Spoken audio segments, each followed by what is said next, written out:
So for today's podcast, we welcome Jared Totsch. Jared is one of our early learning directors. So Jared, thanks for coming in today.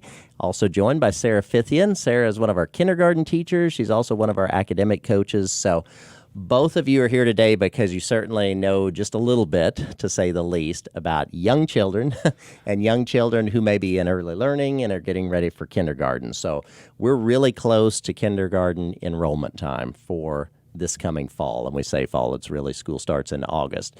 The cutoff is August 1st. So really any child that's in Vanderburgh County that's going to be 5 by August 1st is eligible to enroll for kindergarten. So let's jump right in because I know we've got parents listening who have questions and concerns, and I get it. They may be nervous thinking about their child starting official traditional school now. So Jared, let's think about from your lens for early learning. So what kind of things do parents need to be thinking about if they've got a 4-year-old who's going to turn 5 by August 1st?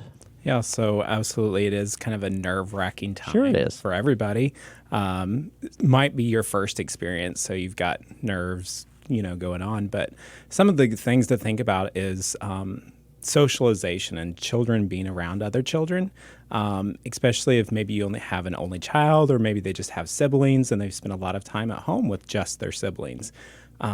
So thinking about getting your children out and about. And it's really funny to me, maybe to some others, that you said immediately the socialization part. You didn't say if your child knows their alphabet or if they know their numbers. I mean, you went right to socialization. Right. So we know that's half, for lack of a better term, it's half the battle, is sure.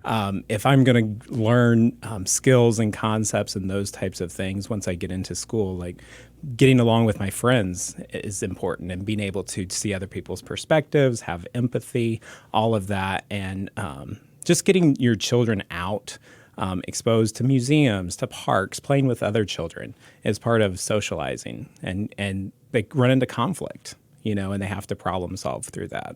So, Sara, when you hear Jared talk about that, so fast forward to when school starts, I mean, how does that impact then the kindergarten classroom, the teacher, that student talking about socialization skills? What's interesting, that was your first response. That would have been my first response. We know that letters, numbers, reading is all part of kindergarten, but for some of our students, this is their first experience in a classroom with more than maybe 9 kiddos.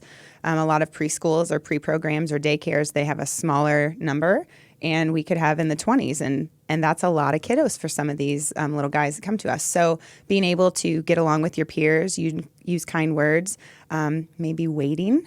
Sometimes you're not the first person who might get called on or who might have a need. Take turns. It's wait not your easy. Not all about right? you. Right? Right. Right. Not all about you. That can be tough. So just being Especially able to when you're cope with 5 that. years old or 35. Or Right, 35. So that's a big skill, something they could be working on immediately. Even with younger siblings, if you have younger siblings in the home, practicing and sharing, those are some of the big things that we work on at the very beginning. We're going to hit academics. We're still going to work on social, emotional, and behaviors, but being prepared before school starts, getting a head start now, that's important. Sure.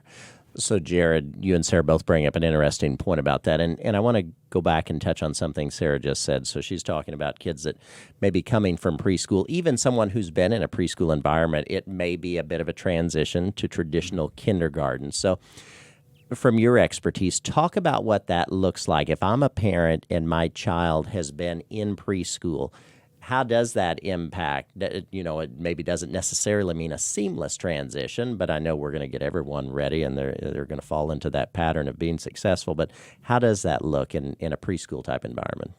So part of that piece of transition or helping children, kind of gear up for that next phase of their life, within the school setting, you are exposed in a preschool. You are exposed to more children. You are exposed to some of those academic components and all of those types of things. And then talking about I don't know if you want me to talk a little bit about the transition, what would ease the transition. Absolutely. Because every preschool is different and every setting that a child comes from is very... Like how so? If I'm a parent and I hear you say that, just what's an example of how preschools may be different? So oftentimes in a preschool setting, you might see a lot of play-based learning. So children are doing a lot of play and exploring through play. They're learning about numbers, letters, counting, how to get along with each other through play, right? And so then as you transition to a kindergarten classroom, you don't always see as much play in a kindergarten classroom. And so there's more time sitting and more time waiting and more time completing tasks and those types of things. So as you begin to transition into kindergarten, kind of like Sara was saying, like creating those moments where children might have to wait a little bit, or take turns or share things, or just creating those things that would ease the transition. Also, another recommendation that I think is great is visiting a kindergarten classroom with your child. Okay.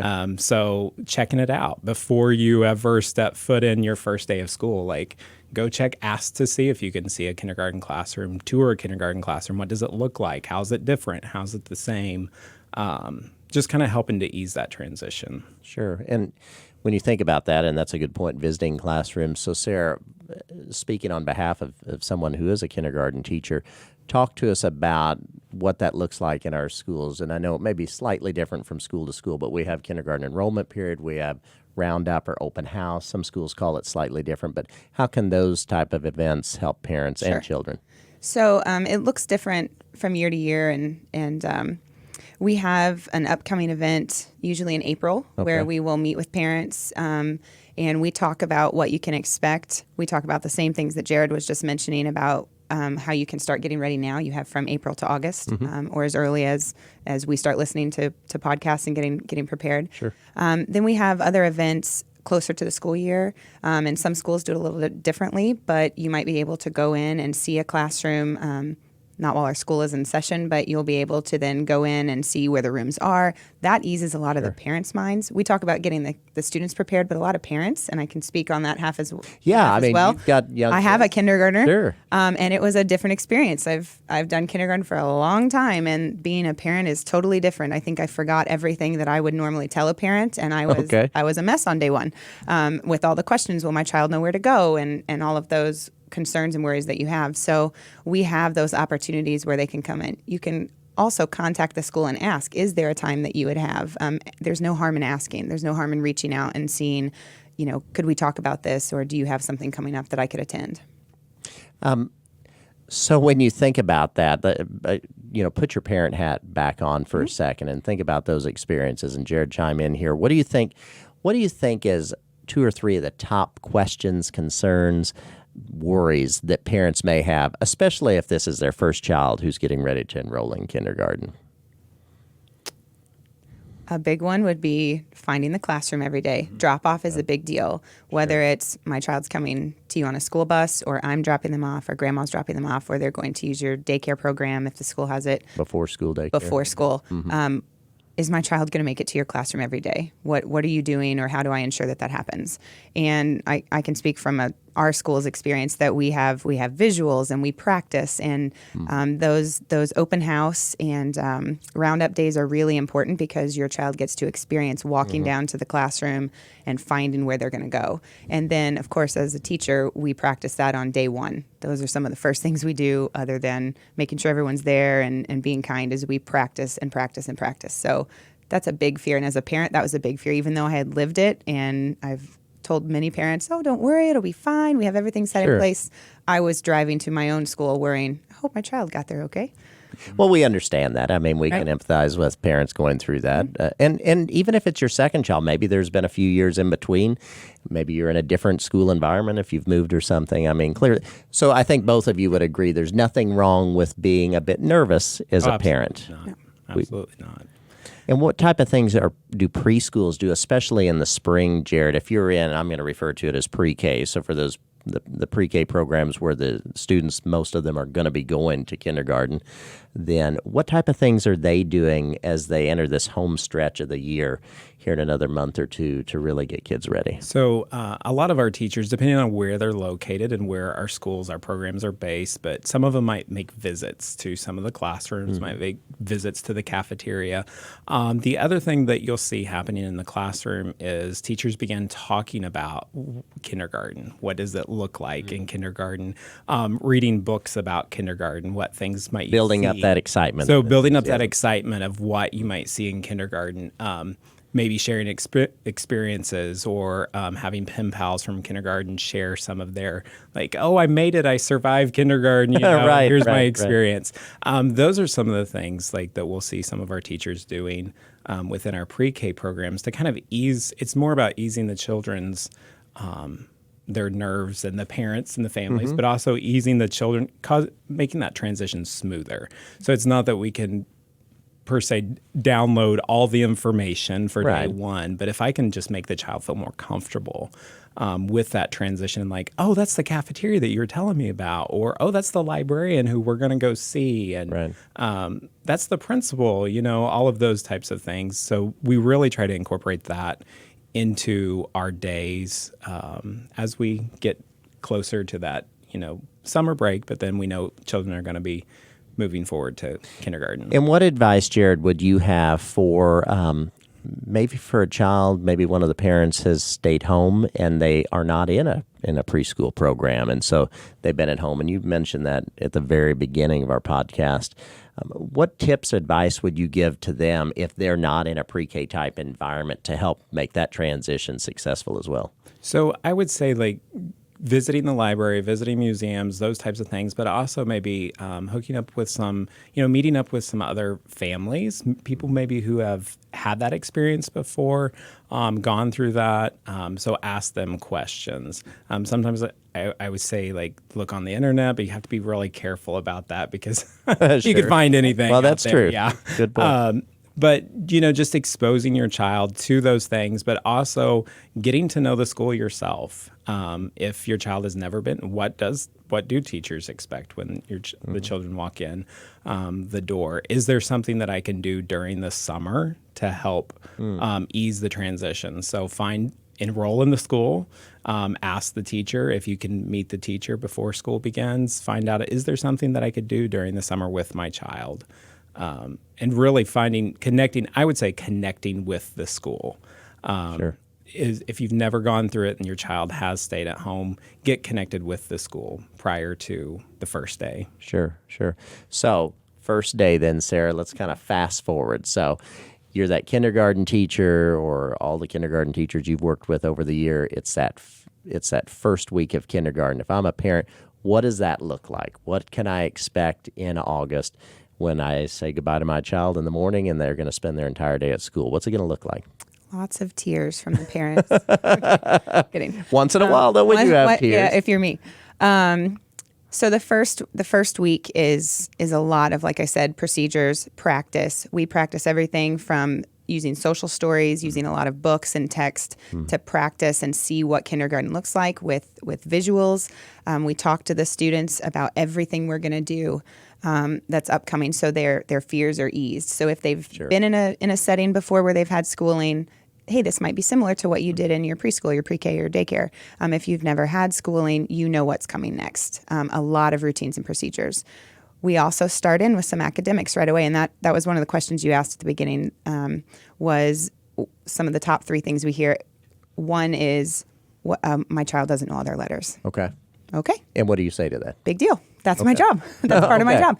If your child comes to me and knows all 26 letters, awesome. That's going to help a little bit. But you are not a failure as a parent. You are not a failure Let's say as a that parent. loud and clear. You're not a failure. If your child is not writing sentences, knowing their alphabet, that type of thing. Right. We don't have a cookie cutter kindergarten student who comes to us. Obviously, some knowledge is helpful, but that's what we do. And we've placed such an emphasis lately on the foundations of reading and the just stair-stepping all of those skills. That's really what we do. If all of them came to us reading, we would push them all beautifully along to first grade. Sure. So parents, I think, are worried that, my child didn't get all of the letters or all of their numbers, or we still struggle writing our name with just one capital letter instead of all caps. And that's okay. Breathe. It's going to be fine. Sure. That first week, the first couple weeks, those are where we're really practicing things that are basic, like how to use the restroom on your own.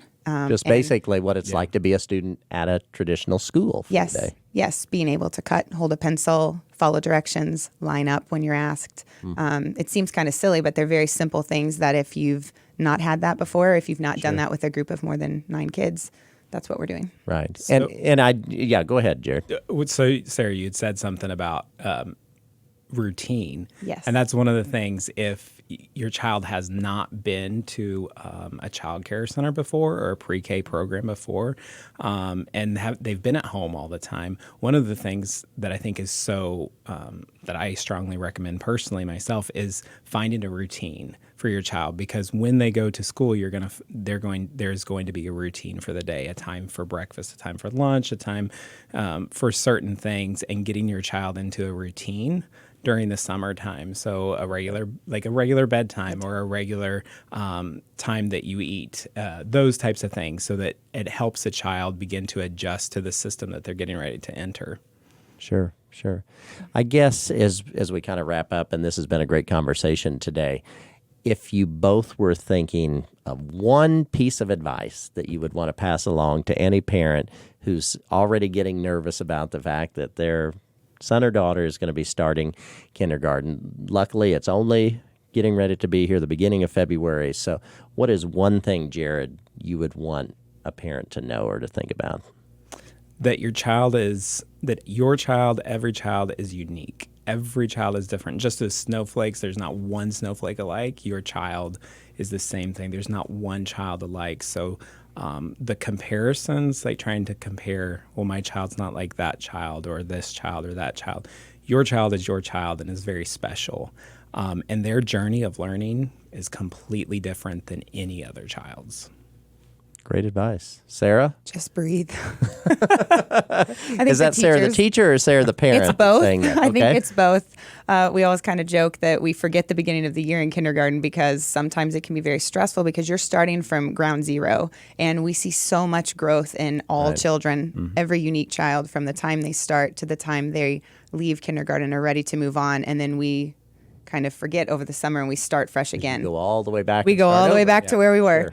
sure. So breathe. It will be okay. We are perfectly well equipped to handle every unique child and unique situation, and it's going to be great. And everybody in kindergarten is very patient, very understanding. Yes. And it is a last thing I want to say. Then it's very interesting you said that, because I truly think when you look, at least my experience of the entire K-12 spectrum, pre-K 12 spectrum, I'm not sure any grade level of student makes as much growth from the beginning of the year to the end of the year as kindergarten, because as you said, they truly go from not really knowing what it's like to be in school all day to this amazing student in May. I mean, it really is exciting.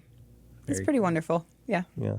Well, thanks to both of you for coming in today. Thank you. This was helpful. So Jared from Early Learning and Sarah from Kindergarten, hopefully this will help some parents and give them some things to think about. Thanks so much. Thank you. Thank you.